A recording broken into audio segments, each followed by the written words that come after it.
अस्सलाम वालेकुम नाज़रीन, मेरा नाम वलीउल्लाह मारूफ़ है। आप मुझे यूट्यूब और फेसबुक पर देख रहे हैं। नाज़रीन, आज 9 फरवरी 2026 है और हम ढाका के एक इलाक़े में मौजूद हैं जहाँ पर हमारी मशहूर ज़माना अम्मा जान नानी मौजूद है। नानी के बेटे का घर है और नानी को कौन नहीं जानता होगा। जो दोस्त हमारे इस मिशन से जुड़े हुए हैं, जो पहले रोज़ से या पहले साल से या पहले हफ्ते से हमारे इस मिशन को देखते आ रहे हैं, हमारे केसेस को देखते आ रहे हैं, उनको मालूम होगा कि ये अजीम ख़ातून कौन है। ये वो ख़ातून है जो हमारे इस मिशन के शुरू होने का सबब है, जिनकी वजह से आज सैकड़ों लोग अपने प्यारों से मिल चुके हैं और इनकी वजह से ही पाकिस्तान में बहुत सारे ऐसे लोग, सैकड़ों की तादाद में, बल्कि मैं हज़ारों कहूँ तो वो भी शायद नामुनासिब नहीं होगा, ऐसे बहुत सारे गुमशुदा लोग हम सामने लाए जो अपने प्यारों से बिछड़े थे। एक लंबी लिस्ट है, मैं क्या बताऊँ आपको। हमारे इस मिशन का आगाज़ इस खातून से हुआ था। ये साल 2018 की बात है जब हमारी अम्मा ने हमें, मेरी वालिदा ने कहा कि सोशल मीडिया पर टाइम ज़ाया करने से बेहतर है लोगों को कमेंट्स करने से कि नाइस, वेरी गुड, और उस ज़माने के जो कमेंट्स होते थे उससे बेहतर है आप इस अम्मा को अपने घर बुलाएं। आज जदीद दौर है, टेक्नोलॉजी का दौर है, बहुत जल्द इनकी फैमिली मिल जाएगी। तो मैंने इनको अपने घर बुलाया, इनसे हमने तफसील पूछी, तो इन्होंने जो जो चीज़ें बताई उन दिनों की स्क्रीनशॉट आज भी मेरे आईडी पर मौजूद है। वो आप अपने स्क्रीन पर देख रहे होंगे। हमने वो पोस्ट लगाई थी और वो पोस्ट फिर चलती चलती सोशल मीडिया पर काफ़ी वायरल हुई। हमारे इस अजीम शख्सियत मंजूर अहमद तक पहुंची। मंजूर अहमद यहाँ के एक मदरसे के फाजिल है और एक उस टाइम एक यूनिवर्सिटी के स्टूडेंट थे। आज अल्हम्दुलिल्लाह जब हम आए हैं तो ये एक जामिया में लेक्चरर है। तो ये 7 साल पहले की बात है। तो मंजूर अहमद भाई ने हमसे कहा कि आप अम्मा जान की एक वीडियो क्लिप बनाएं जिसमें ये अपनी ज़बानी, अपने लहजे में बताएं तो हम समझेंगे ठीक से। तो जब हमने इनकी वीडियो क्लिप बनाई, वो वीडियो क्लिप भी आप देख सकेंगे इंशाल्लाह। इन्होंने उसमें जो चीज़ें बताई अपने लहजे में, तो वो मंजूर भाई गए इनके इलाके में और जिस इलाके में ये ढूंढने गए इंशाल्लाह उस इलाके में भी जाएंगे। तो काफ़ी ढूंढने के बाद किस तरह ढूंढा इन्होंने, हम इनसे अभी बात करेंगे, वो ज़बानी ये ख़ुद बताएंगे। लेकिन आज मैं आपको बताना चाहता हूँ कि हमारे जिस मिशन का आगाज़ हुआ था, हमारे वहम गुमान में कभी नहीं था कि ये काम इतना बढ़ेगा। कभी जहन के किसी कोने कांचे में ये बात नहीं आई थी कि हम बांग्लादेश आएंगे। इन तमाम चीज़ों के पीछे इस अम्मा की दुआएं हैं। और अम्मा के मुतालिक मैं बताऊं, जब हमने इनको उनके ख़ानदान से मिलवाया तो अपनी आंखों से हमने इनकी दुआओं के असरात देखे हैं। इनके अलावा जितनी इस तरह की ख़वातीन, मज़लूम ख़वातीन जिनको अपनों से जुदा किया गया, जिनको अगवा किया गया, जिन पर तशद्दुद हुए, जिन पर बहुत मुश्किलात गुज़री, उन सब को हमने अपने ख़ानदानों से मिलवाया। आज भी जब हम बांग्लादेश आए तो हमने इनको छोड़कर 5 मज़ीद ख़वातीन को, और 2-3 और ख़वातीन ने आना था, उनकी वीज़ों का इशू हुआ।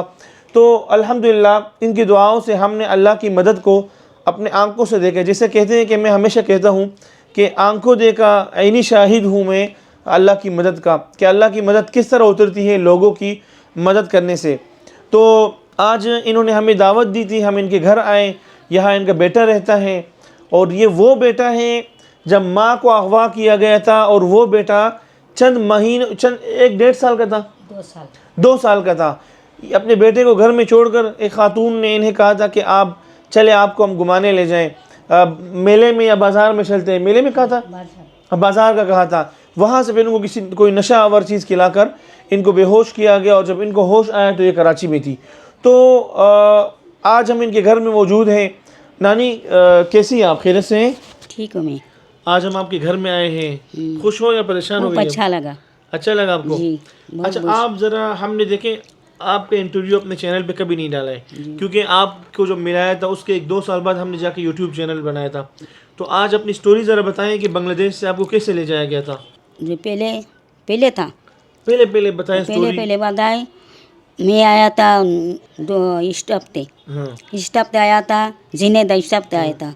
वो बोले एक औरत आया, वो बोले जो हमारे साथ चलो बाजार में घुमा। औरत को जानती थी आप? नहीं वो जानते नहीं, जानते थोड़ा थोड़ा जानते वो दूर से? अच्छा। दूर से ही। हमारे ससुर वाली वो दूर से वो। ससुराल में से थी? हाँ ये मैं उसको साथ गया, वो मुझे पान खाया रेल में बैठाया, बोले थे बस सो जाओ, बाजार ऐसे फिर तुमको उठाया। फिर मेरे उधर से ही नींद आ गया। फिर पाकिस्तान ले आए, वो हमारे घर में वो आयशा मंजू था, आयशा मंजिल में वो घर था पाकिस्तान। उधर में घर में मौजूद दिए, वो भाग गया, उसके साथ पैसा लिया। मैं बोला जैसे हमारे साथ आया तो वो कहाँ है, जो वो तो पैसा लिए भाग गया। फिर मैं कांदा काटी करा रवा ना तुमको बिया शादी देंगे थे इधर से, अच्छा दिए शादी देंगे। फिर मेरी बस उधर बैठा। फिर 5 दिन के बाद एक मौलवी आया था जो मेरे मामा के लिए शादी के लिए रिश्ता नहीं है, वो इधर से मेरे रिश्ता का एक पोमा देखे, वो बस होते निकाह कराए, फिर बाग घर में लेकर आया। हाँ, तो शुरू के दिनों में आपको घर वाले याद आते थे? किस तरह गुजारे थे वो टाइम? जबान नहीं आती थी आपको? वो तो उस टाइम तो जुआन है। आप जवान थी मतलब? हाँ, रोती थी उस टाइम हाँ, अपने बच्चों के लिए? आपका बेटा यहाँ रह गया था, अम्मी के लिए, तो कैसे जाओगे? फिर उन्हें शौहर से कैसे जाओगे, वो ये पैसा दी लेके आया मैंने, तुम नहीं छोड़ूंगे। हाँ, उसने कहा मैं तुम्हें खरीदा है, तुम्हें हाँ नहीं छोड़ूंगे। पैसा अल्लाह को आस्ते आस्ते वो मर गया। 2 बेटी हुआ, हाँ 2 बेटी हुआ, एक बेटी मर गया, एक बेटी है। और मेरे बेटा भी उधर बड़ा हुई, छोटा सा लेके गया, 1 वर्ष रहा, 1 साल के बेटा लेके गया उधर। अच्छा, बांग्लादेश में उन ज़मानों में एक रिवाज हुआ करता था जिसमें लड़कियों को 12 साल 10 साल की उम्र में शादी करवाते थे, उसको क्या बोलते थे? आपने मुझे बताया था उन दिनों में। बांग्ला ज़बान में उसको बाल्य विवाह कहते हैं। हाँ। बाल्य विवाह यानी कम उम्र में शादी करा दिया तो जाए। इनकी उम्र शायद 16-17 साल थी और ये 2 बच्चों की माँ थी। एक बेटा यहाँ 2 साल का था, वो रह गया था, और एक बेटा जो इनके शीरख्वार थे इनके साथ था, उनको वहाँ लाए थे। रांझू ना, रमज़ान नाम था, रमज़ान। तो रमज़ान वहाँ जवान हुआ, हम छोटे छोटे थे, मुझे याद है। फिर वो नशे वगैरह में लग गया था और वहाँ उनका इंतकाल हुआ, और अम्मा बिल्कुल तन्हा थी। तो अल्हम्दुलिल्लाह आज नानी जिस घर में मौजूद है, ये इनका वो बेटा है जो 2 साल की उम्र में यहाँ छोड़ कर गई थी। मंजूर भाई बताएंगे कि नानी को यहाँ कैसे ढूंढा था, इनका ये बेटा जो आज इनके घर में मौजूद है, इनसे फिर बाद में कैसे रब्ता हुआ, सारी स्टोरी मंजूर भाई अपनी ज़बानी बताइए। अस्सलाम वालेकुम वरहमतुल्लाह। जी, मेरा नाम मंजूर अहमद। मैं 2018 साल में कुश्तिया यूनिवर्सिटी में पढ़ता था, इस्लामिक यूनिवर्सिटी है, तो उसके करीब मैं एक मस्जिद में इमामत भी करता था। तो उस ज़माना में मेरे सामने फेसबुक चलाते चलाते मेरे सामने एक पोस्ट आई उर्दू ज़बान में, तो मैंने क्या लोगों की तरफ मैंने भी शेयर कर दिया। तो 1 हफ़्ता बाद, उस ज़माने में मेरा तो फॉलोअर भी नहीं था, कुछ भी मेरा पोस्ट नहीं देखता था। मैं एक पोस्ट शेयर किया था, मैं कभी कभी देखता था किसी ने लाइक किया या नहीं, तो किसी ने नहीं लाइक भी नहीं किया। तो मुझे ये सोचा कि ये तो नाइंसाफ़ी है, बहुत सवाब की काम होगी। तो मैं उसका तर्जमा करके पोस्ट दोबारा बांग्ला ज़बान में तर्जमा करके दोबारा मैं खुद पोस्ट किया और वो पोस्ट भी शेयर कर दिया था दोबारा। तो लेकिन उसके बावजूद और शायद 1 हफ़्ता गुजर गया था, लेकिन उसके बारे में कुछ पता नहीं चला। और इस तरफ से मैं खुद वहाँ पे जो एड्रेस लिखा हुआ था, उस एड्रेस ढूंढने के लिए मैं किसी दूसरे गांव पे गया भी था, लेकिन वहाँ पे उस तरह का कुछ मिलती नहीं, यानी जो एड्रेस था वो सरासर गलत था। और मैं बहुत कोशिश की गूगल पे, जो गूगल मैप पे उसका कोई पता चला या नहीं, लेकिन गूगल मैप में उस गांव का कोई ज़िक्र भी नहीं था। लेकिन उसने ज़िक्र किया था एक फूल का, मुझे अभी फूल का नाम याद नहीं, धूपाकाटा फूल, जी धूपाकाटा फूल का उन्होंने ज़िक्र किया था। तो वो धूपाकाटा फूल मुझे मैप में दिखाई दिया कहीं है, तो मैंने अंदाज़ा कर लिया उस जगह के आसपास ही होगा। तो इसलिए मैं अलील्ला भाई से दोबारा रब्ता किया कि भाई उन्होंने जो कुछ बताया वो तो मुझे समझ में नहीं आ रहा है, और उस तरह का गांव यहाँ पे मौजूद भी नहीं है। तो उन्होंने कहा कि हमारा ज़िला जशुर है, लेकिन ज़िला जशुर नहीं है, ज़िला दूसरी ज़िला है। उनका ज़िला था झिनाइदह। जिनेदा तो बहुत तब्दील हो गया था ना। एरिया बाद में तकसीम हो चुका था। जी जी, एरिया भी तकसीम हो गया था। तो इसलिए मैंने वलीउल्लाह भाई से दोबारा रब्ता किया था कि भाई ये वीडियो बना के मुझे दो, या अगर मैं खुद उनकी बात सुन लो तो शायद बांग्ला ज़बान मुझे भी थोड़ा सा समझ में आ जाएगी, या किसी को देखाओ उनका तलफ़ुज़ आगे इधर के लोग समझ में आ जाएगी। तो जब तर्जमा करके दिया था आपने, तो उसके बाद मैंने इरादा किया कि मैं जाऊंगा, इंशाल्लाह मैं खुद जाऊंगा। इतना भी उस वक्त मेरा जो मस्जिद था यहाँ से ज़्यादा भी दूर नहीं था, 50 किलोमीटर होगा शायद, 50 या 60 किलोमीटर होगा शायद दूरी फासला। तो मैंने सुबह रवाना कर दिया था। बस में वहाँ की एक बंदा मेरे पास बैठा था, उन्होंने कहा था अभी कहाँ भेज जा रही है, आप तो यूनिवर्सिटी के स्टूडेंट हैं, लग रही है आप यूनिवर्सिटी के स्टूडेंट हैं, तो आप अभी तो यूनिवर्सिटी जाना था, आप इधर कहाँ जा रहे हैं ना। तो मैंने उनको थोड़ा सा बताया, तो उन्होंने बहुत शौक लग गया, ऐसा भी हो सकता है इस ज़माना में, किसी अपना नहीं है, उनको ढूंढने के लिए कहाँ जा रही है। मेरा घर नेत्रकोना था, जहाँ जाहिदा के गांव से कम से कम 400 किलोमीटर से जायद की फासला है। तो वो लोग मुझे मदद करने के लिए कहा कि मैं आपको मदद करूँगा। वो जो गांव है ना बुटियार गाती, वो मुझे तो पता नहीं था, लेकिन वो बंदा पहचान लिया था। वो सेल्समैन का काम करता था, गांव जाके दुकान जाकर और माल सेल करते थे, सप्लाई करते थे, उसलिए पहचान लिया। तो जब उस बंदा ने मुझे वो उस गांव पे ले गया, वो कहानी मैं आपको बताया था, अब चाहे तो दोबारा लंबा करके बताओ, ठीक है। तो मैं उस बंदा 1 घंटा उसके दुकान पर बैठा रहा, तो उन्होंने मुझे लेकर आहिस्ता आहिस्ता गाँव की तरफ जाया। तो इधर उधर हम घूमते रहे, भटकते रहे, लोगों को पूछते रहे, किसी को मालूम नहीं था।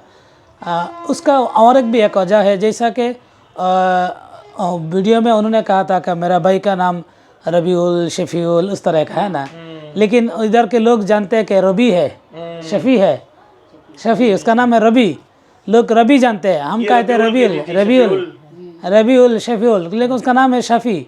तो थोड़ा सा नाम पे भी तब्दील हो गया ना। तो एक मरतबा हमने जो एक दुकान पर बैठा था, हम दुकानदार वहाँ के चाय भी पिया, तो उन लोगों से बात किया कि उस तरह का एक लड़की थी, इस गांव से गुम हो गया था। तो जब इस तरह का कहा नाम बताओ, तो नाम बताया, भाई का नाम बताया, पहचाना नहीं। जब बहन का नाम शाहिदा बताया, शाहिदा बताने के पास वो पहचान लिया था, क्योंकि शाहिदा का घर यानी हस्बैंड का घर, बूढ़ा आदमी था जी जी, उस वक्त जो बुजुर्ग लोग था वही पहचाना था पहला। तो शाहिदा का घर करीब ही था, उस दुकान के करीब ही था, ज़्यादा दूर नहीं था। जिस दुकान पे हम आपको दिखाएंगे इंशाल्लाह जब जाएंगे, किस दुकान पे हम बात किया था, करीब ही था। तो उन्होंने पहचान लिया कि हैं ठीक है, शाहिदा का माँ तो एक बहन था, वो गुम हो गया था। तो उन्होंने सारे लोगों से बात किया, तो बुज़ुर्ग लोगों ने कहा कि ठीक है उस बंदा का एक बेटी गुम हुआ था, हमें मालूम है। तो किसी ने गया शाहिदा को बताने के लिए, किसी ने गया दौड़ के उसके आदमी को बताने के लिए। लोग दौड़ते, छोटे बच्चे हैं ना, हाँ जी जी, दौड़ के चिल्लाते पुकारते चला गया था वहाँ पे। जब हमारा बात पहुँचा गया से, तो वहाँ से पाकिस्तान से लोग आए, मुझे वो समझा कि मैं पाकिस्तान से आया हूँ। उसलिए गांव के बहुत सारे लोग, छोटा बच्चा, हत्ता के लड़कियाँ भी, खातून, घर के खवातीन भी रोड पे आ गया कि पाकिस्तान के लोग आए जाहिदा के खबर लेकर। एमएलए होते हैं, एमपी होते हैं, उसके पीछे लोग नारे तक भी देते आते ना। मुझे उस तरह का फील बहुत अच्छा महसूस हो रहा था, लीडर बन गए, लीडर जी जी माशाल्लाह। अभी भी वो जो हाल हुआ था ना, मैं बहुत अच्छा महसूस करता हूँ, वही जो वाक़या हुआ था। तो मैं गया और पड़ोसी के एक घर के मेरा मोबाइल शायद तकरीबन 15 या 20 मिनट चार्ज देने के बाद हम 10-15% चार्ज हुआ था, उसी से कॉल करके आपसे रब्ता कराया था। आपने कमेंट भी किया था कि मैंने फैमिली ढूंढ निकाला, जी जी, वही वो रास्ता में आते मैं कमेंट कर लिया था, जी मैं जा रहा हूँ जी। अच्छा, बहुत शुक्रिया मंजूर भाई, जज़ाकल्लाह।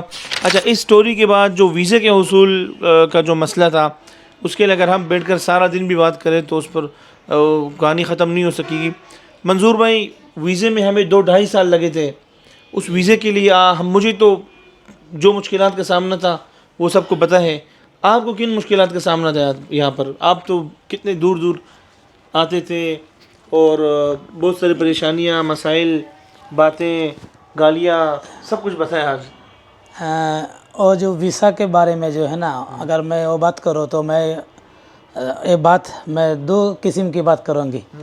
पहले बात यह है कि मेरे पास माल भी नहीं था ना।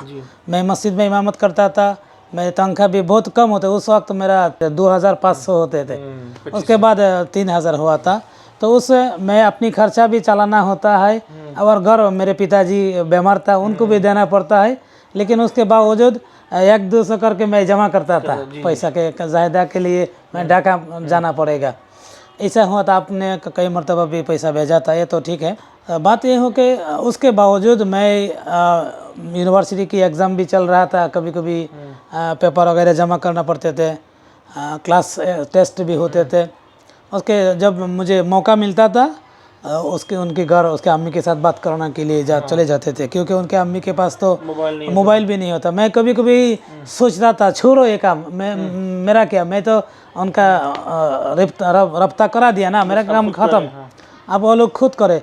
लेकिन उसके अम्मी कभी कभी किसी दूसरे के नंबर से या वो पाकिस्तान से मुझे कॉल करके रोते थे, तो मैं दोबारा मेरे दिल में उन लोगों के लिए दर्द आ जाता। तो ठीक है, मैं उधर से बांग्लादेश में जो जितने कागजात की ज़रूरत पड़ते, चेयरमैन की या काउंसिलर की, अभी भी नहीं है, अभी भी नहीं है शायद।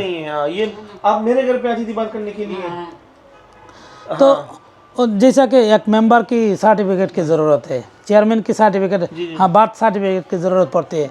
उस वक्त तो सरकारी ने एक लंबा लिस्ट दिया था कि यही सब निकाल के डॉक्यूमेंट जमा करके आओ।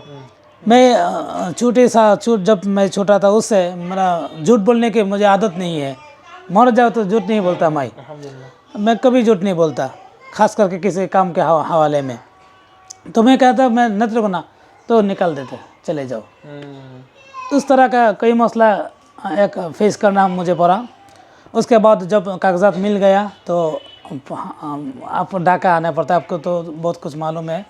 बहुत सारे लोग मुझे ऐसा भी कहा कि पाकिस्तान है, आप उसमें मत पढ़ो, आप स्टूडेंट हैं, आपकी ज़िंदगी में बहुत अच्छा जॉब की उम्मीद है, कभी जॉब नहीं मिलेगी, कभी जॉब नहीं मिलेगी। अल्लाह का मर्जी, आप लोग देख सकते हैं, आप सोच भी नहीं सकते हैं। मेरा जब मैं अच्छा भी स्टूडेंट नहीं हूँ, लेकिन दरमियान दर्जा का स्टूडेंट हूँ, उसके बावजूद मैं पहला मरतबा मेरा जॉब हो गया।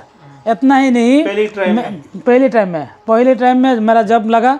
सिर्फ इतना ही नहीं, सारे बांग्लादेश में, सारे मुल्क में मेरा दर्जा 6 दर्जा हो, यानी मेरे सिर्फ सारे बांग्लादेश में मुझसे मेरे आगे सिर्फ 5 बंदा है, 6 नंबर में हो।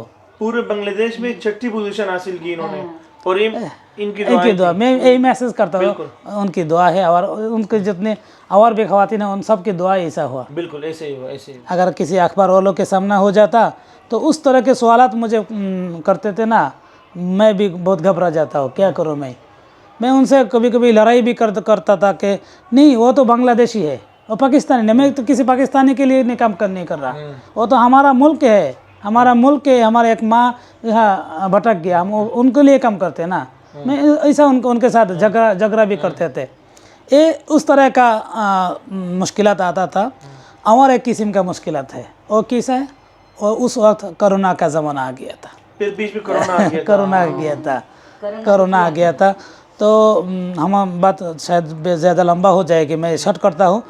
बिल आखिर उनका वीसा, मुझे खुशखबरी मिली, उनका वीसा लग गया, क्लियरनेस आ गया। जी। मंजूर भाई, बहुत बेहतरीन बातें हुई आज हम यहाँ बैठे हैं, बहुत ज़्यादा खुशी हुई। फिर नानी साथ में बैठी, मज़ीद खुशी हुई। इंशाल्लाह हमारा इरादा है कि हम नानी के गांव भी जा सके, जहाँ पर इनकी वालदा रहती है। वालदा और बेटी की मुलाकात के मनाजिर आपने नहीं देखे होंगे, इंशाल्लाह उस वीडियो में हम आपको दिखाएंगे जब इनकी अपनी वालदा के साथ मुलाकात हुई थी 37 सालों बाद। और इंशाल्लाह ताला उम्मीद करता हूँ कि आपको ये वीडियो बहुत अच्छी लगी होगी।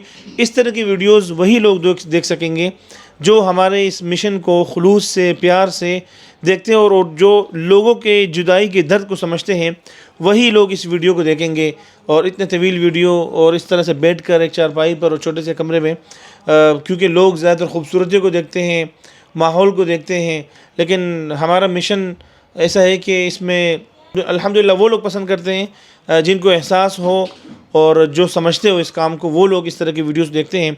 अगर आपने ये वीडियो मुकम्मल देख ली, मैं आपका बहुत ज़्यादा शुक्रगुजार हूँ। मंजूर भाई, नानी है, हम सब आपके लिए दुआगू हैं। और नानी से मैं आखिर में ये दरख्वास्त करूँगा कि उन सबको अपनी दुआओं में याद रखें जिन्होंने आपके लिए कोशिश की, जिन्होंने दुआएँ की और जिन्होंने आपकी मदद की उन दिनों में ना, आपके लिए टिकट वगैरह, कपड़े, मोबाइल सब किया था, याद है ना आपको।